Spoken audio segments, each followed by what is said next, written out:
the first album I ever owned. Not the first one I ever bought with my own money. That was the first one I asked for and got for my birthday from my sister. So probably still the album I've played most because of those early years. Obviously in the thousands or tens or whatever. It's a good question, isn't it? What album have you played most? Like in recent years, it's probably something like the Bends. And then between Cat Stevens and the Bends, it's probably a Bowie album. But that might, just because I've been playing that album for 50 years, 45. I asked for some questions because I can read them. Helen48 asks, did you pick Brandy to be your dog in Afterlife, or was she picked for you? I picked her. I picked everything. I chose her. I cast it before I even started writing it. I choose all the music. I'm a control freak. That's the fun of it for me. Doing it all, for better or worse. Obviously, I have 60 people that help me bring my vision to fruition. But yeah, you sort of go to one of those people who provide animals. I saw a little picture. I thought, I want a big dog like Brandy, and I picked her on her looks. I'll admit that. And then I met her, and we got along. I threw things for her. She brought them back. I rolled round with her. So if people just tuned in, I'm talking about a dog, not another actor. It's my audition process for all actors. I throw things for them, and if they bring it back, they've got the part. So yeah. Have you ever explored Christianity? Cool. Yeah, just a bit. That's from Tom Peace. I mean, yes, I have. I was brought up Christian, born into a Christianity, like most people are born into their religion, I guess. Yeah, always assumed there was a God and a Santa. I think I stopped believing in God the same year I stopped believing in Santa, but I think God beat Santa to it. Although I kept quiet about Santa for longer, because I thought, well, I know it's Mum and Dad, but if I expose that, do I stop getting presents? So I kept quiet for a little while. Yeah, you're surrounded by it. And as I said, I don't think my mum was particularly religious, but as I've said before, as a working class woman, Jesus is like an unpaid babysitter. It just helps her bring up, so they think, if I'm not watching you, Jesus is. It's that sort of thing. It's to curb bad behaviour. It's to instill morality. Again, so they think, because traditionally, religion is associated with morality and good behaviour. Obviously, we know that's a random relationship. There's absolutely no relationship to good behaviour to any religion versus any other religion or lack of religion. You're either a moral person or you're not. And no religion owns or invented morality. Yeah. But yeah, I read the Bible. Obviously, as a Christian kid, 5 to 8, you read the New Testament. But I was fascinated with the Old Testament as well. The bits they know have changed. Obviously, that wasn't Christian when it was written. Obviously, Abrahamic. Um, yeah, it was. I mean, if you also, I've got no problem with spirituality. You know, I've got no problem with people believing, you know, there's a God or they go to heaven or praying, and fine, it doesn't affect me. Religion's something different, isn't it? Religion's something different. Religion is like, it politicizes it. It's like religion came along and went, oh, you believe in that God, do you? Well, it'd be better if you believed in this God, because this God does things that I like. So do that, do this ones. And then you go, okay, I believe in your God. Right, okay, well, then religion went, well, I know God, and he wants you to give me some money, and then you will go to heaven. That's religion. So you only have to look at the Old Testament to see it was written by men of the time. So it really did favour the men that wrote it.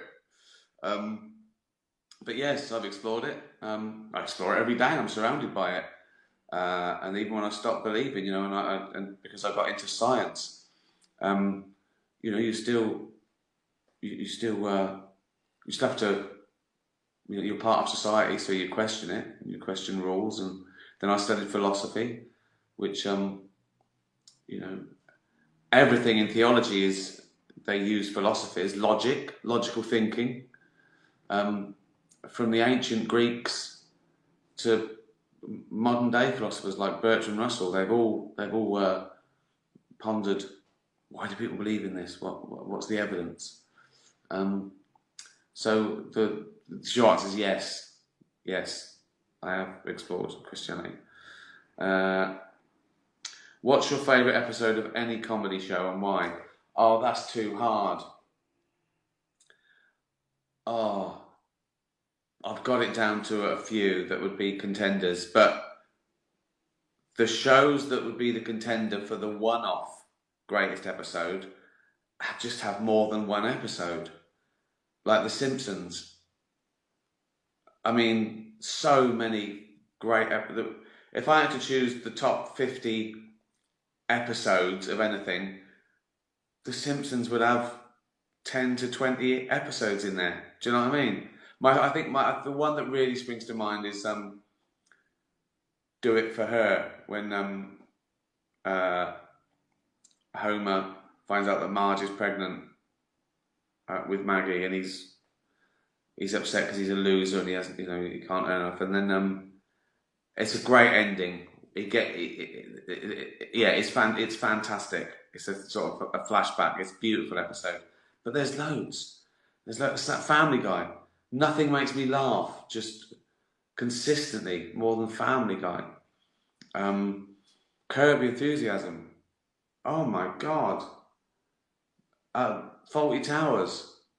12 perfect episodes. Too hard. It's too hard. And then there's things that don't make me laugh out loud that I can watch over and over again because they're so... Things like The Good Life and Ever Decreasing Circles, those gentle sort of old comedies.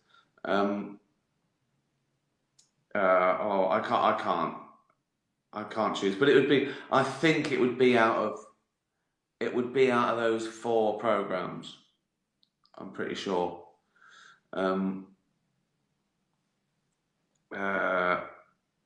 Related to Faulty Towers. Piers Moron, 14. Do you think you will look as good as John Cleese when you are 80? No. I won't look as good as John Cleese does now when I'm 70. Oh dear. What is your initial train of thought when you need to invent a character? There's no answer to that because there's 100 different ways to invent a character. And some would say you can't try and think of an idea. You either have one or you don't. I mean, you can work on that idea, but some things just come to you. some are out of necessity, like you need someone to be a foil for someone else, and then you develop that. Or there's an observation, something that gets you go. You know, if I was to give people advice for characters, I think, well, you know, you could do. There's little things you could do with you know, what do you like in a person? Have someone who sort of start with someone who's has all the things you like. What do you dislike? Have someone like her, see if they get on. Then mix it up, because it's not clear instinct, is it? No one has all the things you like and none of the things you don't, because you have to take the rough with the smooth. That's why people have different pockets of friends. You go, well, I like this guy. He's good at that, but he's a bit annoying at that. Whereas this person is not annoying at that, but he's not as good. So you've sort of got to mix it up. But for characters, I think it's better to start cleaner and have one observation about them, and then develop all their complications and foibles. And it can be as easy as, okay, I'll give you examples. Like in Afterlife, it can be as easy as, imagine a psychiatrist that is meant to be talking about you, but he's a narcissist, so he's talking about himself. That's the seed of the idea. What would he be like? Well, he'd be angry about the world, wouldn't he? He'd be angry. This isn't... he doesn't want to be talking about you, he wants to be talking about him. That's it, really. And then you write around that character. And then you can always flip it. You can always... We could find out he's had a terrible, terrible trauma. You know? You can always flip it. But it's nice to start off with... I read... or heard, I didn't read anything, did I? I heard one of those rules that I never adhere to, but they're quite good. That in like a sitcom, but for example, if you've got a Friends script, you should be able to cover up the names and know who's saying it because of what they're saying and how they're saying it, because you know the character. Character should be that clear and distinct. But not when you're doing something that's slightly more complicated and realistic and nuanced, because people aren't like that. People aren't always in character in real life. People say things out of character. You say, well, that's not like you. Well, no, I'm pissed, or I'm angry, or it is like me. Everything else I've been doing is a front. So it depends. It just depends. I'm getting angry because I can't answer the question. There's not an answer. There's not an answer. There are no rules. There aren't rules. That's the problem. It's like when you see things people write a hit piece in a posh paper about how someone broke the rules of comedy. No, there aren't any.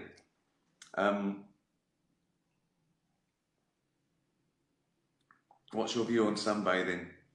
I don't do it. It's too boring. Apart from the skin cancer aspect, which I must have in the post, because, I mean, up until, I don't know, the 80s, no one knew about that. I'd be out in the garden,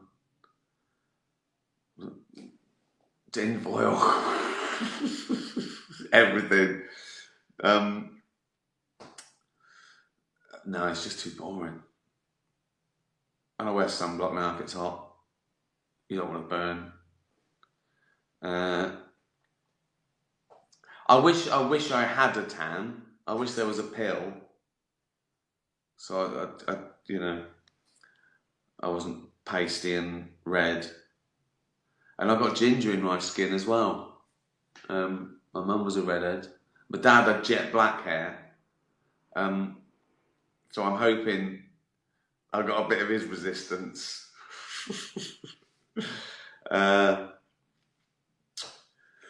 What else? What was it like the first time you got drunk, and how old were you? Ruby.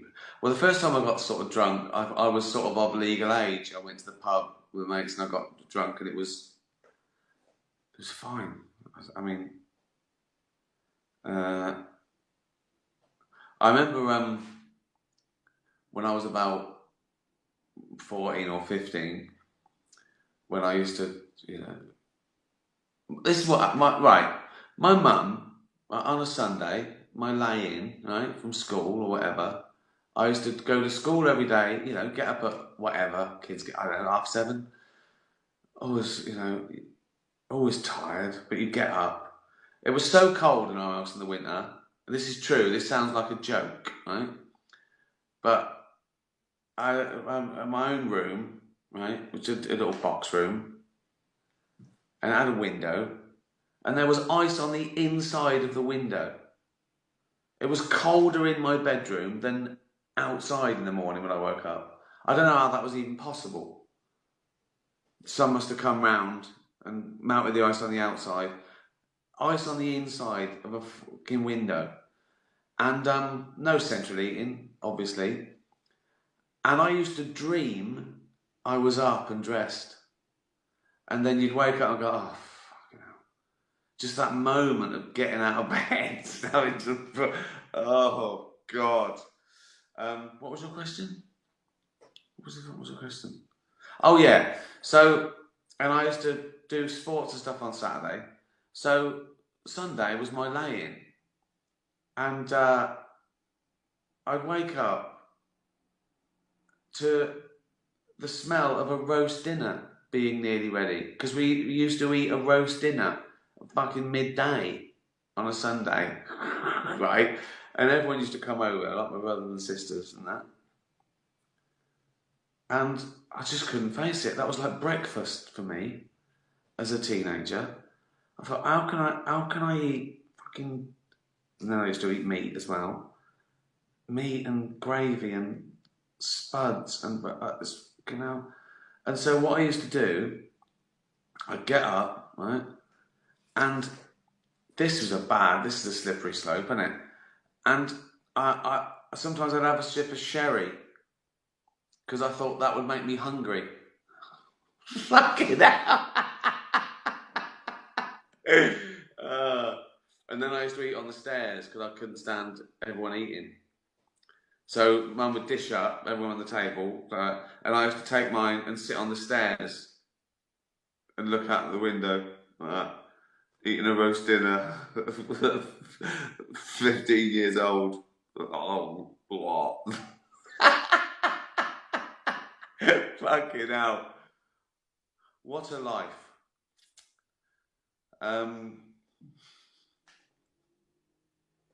No wonder I thought there's no fucking God. Oh dear. I'm joking. I'm very grateful. I'm very grateful for everything. And even though it was fucking freezing, I do remember in the winter, I'd come down and my mum would put my clothes on a radiator or by a fire or something.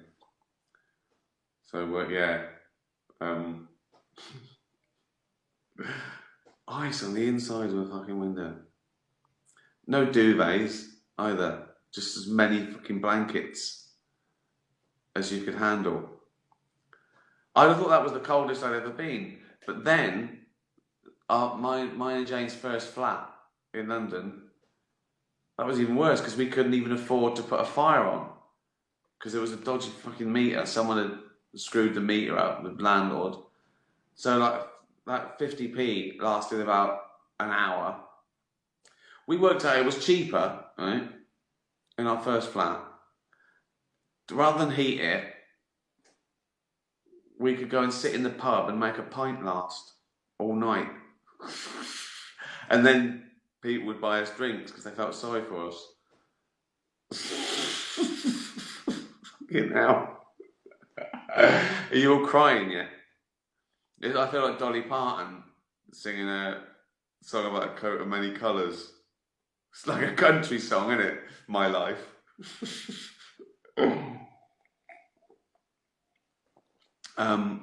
Are your parents still alive? Oh no. And my mum died. 20 years ago. My dad, nearly 20 years ago. I'm an orphan as well. I'm an orphan. Think of that. Ice on the inside of a window and an orphan. He's sad. That'd do, wouldn't it? That was cheery, wouldn't it? What did we talk about? We talk about Christianity and not looking as good as John Cleese does at 80. Auditioning a dog. Eating a roast dinner at midday on a Sunday on the stairs when you're 15 after a little sip of sherry. I'm not a doctor. When should we do this again? Oh, charity shout out is our friends, our Hampstead neighbours, Angela and Martin, who have a combined age of 181, are doing a sponsored walk in lockdown every day, and they're raising money for Born Free. So go and pledge a few quid to them. I mean, it's amazing. Both over 90 and whizzing round Hampstead Heath every day for animals. I'll do a link at the end. That'll do, wouldn't it? Thanks for following. Thanks for all the tweets about Afterlife, and so many people now rediscovering Derek. Afterlife's done amazingly again. Yeah, well, and that's because you're watching it. So thank you. I mean, that is a thank you, isn't it? I mean, you've watched it and made it a huge success. So cheers. I had a thing for you to do that I don't know how to do because I'm no good. On the IMDb thing, there's 180 photos of Afterlife, and I thought you could make little character photos, like, you know, get like Roxy and says prostitute, crossed out sex worker, stuff like that, little character boards. I'm asking you to work for me, really, aren't I? It's not going to happen, is it? Anyway, have a lovely weekend. Stay safe. Stay away from people. Don't go mental. Just because it seems like it's easing off. Don't go, you know, breathing in other people's gob and gobbing on other people. Stay your distance. Wash your hands. Stay in if you can. Do your exercise. Don't go to crowds. Don't catch it. Don't spread it. Be safe. Have a drink. Tatty bye, everyone. Tatty bye.